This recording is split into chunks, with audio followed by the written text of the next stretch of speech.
நாம இப்ப இந்த வீடியோல எதை பத்தி பார்க்க போறோம் அப்படின்னா நம்மளுடைய சேயோட ஏஎஸ் அகாடமி சார்பாக தினம் 10 கேள்விகள் வந்து கொடுத்துட்டு இருக்கோம்.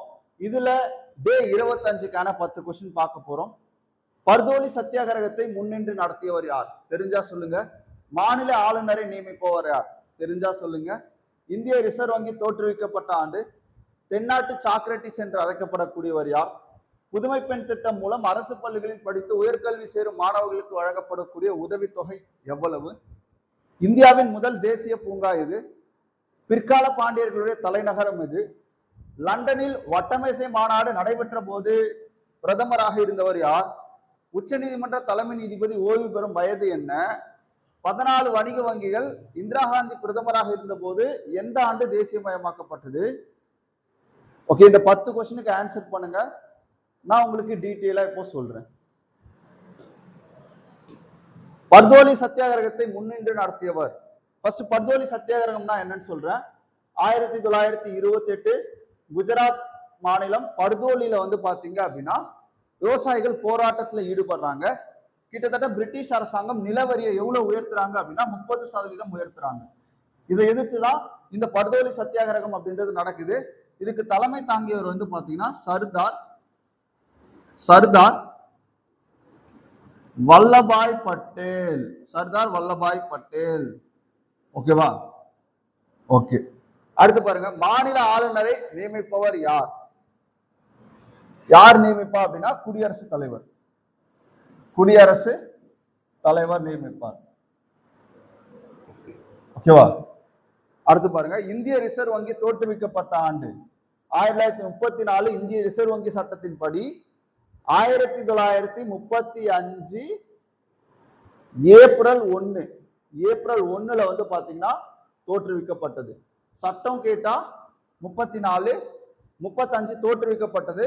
37 இதோடைய தலைமையிடம் கொல்கத்தாவிலிருந்து எங்க மாற்றப்பட்டது? மும்பைக்கு மாற்றப்பட்டது. 1949 தேசியமயமாக்கப்பட்டது, நாட்டுடைமையாக்கப்பட்டது. இந்த டேட் எல்லாம் ஞாபகம் வச்சுக்கோங்க. தென்னாட்டு சாக்ரட்டிஸ் யாருங்க? தென்னாட்டு சாக்ரட்டிஸ் பெரியார். யாரு? பெரியார். அடுத்து பாருங்க. புதுமை பெண் திட்டம் அரசு பள்ளிகள்ல படிச்சு உயர்கல்வி சேரக்கூடிய மாணவர்களுக்கு குறிப்பா 1000 வழங்கக்கூடிய ஒரு திட்டம். 1000 ரூபாய் உதவித்தொகை வழங்கக்கூடிய திட்டம். ஓகேவா? சரியா வந்து மாசம் 15ஆம் தேதிக்குள்ள அவங்களுடைய அக்கௌண்ட்ல வரவு வைக்கப்படும். இந்தியாவின் முதல் தேசிய பூங்கா கார்பெட் தேசிய பூங்கா. கார்பெட் தேசிய பூங்கா எங்க அப்படின்னா உத்தரகாண்ட். கார்பெட் தேசிய பூங்கா எங்க? உத்தரகாண்ட்ல இருக்கு. பிற்கால பாண்டியர்களுடைய தலைநகரம் எதுங்க? ஓகேவா? முன்னாடி வந்து உறையூர் இருந்திருக்கும். அதுக்கு ஓகே, முன்னாடி வந்து கொற்கை இருந்திருக்கும். உறையூர் வந்து சோழர்களுடையது. முன்னாடி வந்து கொற்கை இருந்திருக்கும். அதுக்கப்புறம் வந்து பாத்தீங்க அப்படின்னா மதுரை. ஓகேவா? பிற்கால பாண்டியர்களின் தலைநகரம் வந்து மதுரை.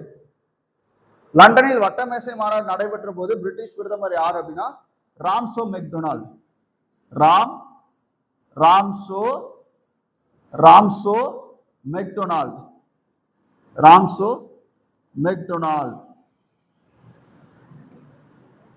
அடுத்து பாருங்க. உச்ச நீதிமன்ற தலைமை நீதிபதி ஓய்வு பெறக்கூடிய வயது வந்து பாத்தீங்க அப்படின்னா 65.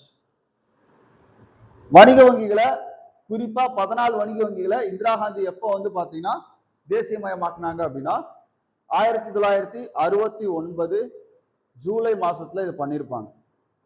ஓகேவா? அப்ப 10 கொஸ்டினுக்கான ஆன்சர் பார்ப்போம். ஃபர்ஸ்ட் கொஸ்டின், பர்தோலி சத்தியாகிரகா எப்போ? சர்தார் வல்லபாய் பட்டேல் 1928. ஆளுநரை நியமிப்பவர் குடியரசுத் தலைவர். 1935 ஏப்ரல் 1 ஆர்பிஐ தொடங்கப்பட்டு 49 தேசியமயமாக்கப்பட்டது. சாக்ரட்டிஸ் யார் அப்படின்னு பாத்தீங்கன்னா தந்தை பெரியார். புதுமை பெண் திட்டத்துல பெண்களுக்கு 1000 கொடுக்குறாங்க, அதாவது உயர்கல்வி சேரக்கூடிய பெண்களுக்கு. கார்பெட் தேசிய பூங்கா உத்தரகாண்ட், இந்தியாவினுடைய முதல் தேசிய பூங்கா. பிற்கால பாண்டியர்களுடைய தலைநகரம் மதுரை. ராம்சோ மெக்டொனால்ட் எப்போ? வட்டமேசையின் போது பிரதமராக இருந்தவர். அப்போ 65 வயது. யாருக்கு அப்படின்னா உச்ச நீதிமன்ற நீதிபதிகள் ஓய்வு பெறக்கூடிய வயது. இந்திரா காந்தி 14 வங்கிகளை தேசியமயமாக்கிய ஆண்டு 1969 ஜூலை 19. அப்ப டே 25க்கான கொஸ்டின் 10 கொஸ்டின் வந்து பார்த்திருக்கோம். கிட்டத்தட்ட உங்களுக்கு 250 கொஸ்டின் வந்து நம்ம என்ன பண்ணியிருக்கோம், கவர் பண்ணி கொடுத்துருக்கோம்.